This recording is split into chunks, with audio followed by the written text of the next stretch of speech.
আসসালামু আলাইকুম। আজকে আমি ডাঁটা আর গাজরের একটা স্যুপ বানাবো, কারণ আমার মেয়ের খুব শরীরটা খারাপ। একটু ডাঁটা গাজরের স্যুপটা আপাতত একে বয়েল করব, দেখতে থাকো।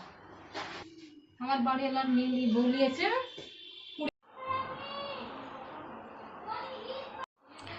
একটুখানি ঘি দেব,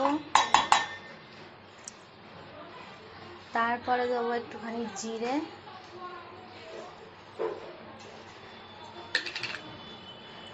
তারপরে এই পেস্টটা দিয়ে দেবো।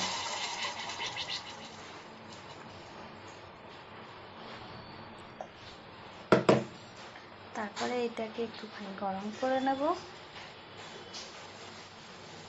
ঠান্ডা আমার মেয়ে খেতে পারে না, একটু গরম না হলে বাস। এখানে আমাদের এটা এবার ছেঁকে নেব, নিয়ে ওকে খাওয়াবো।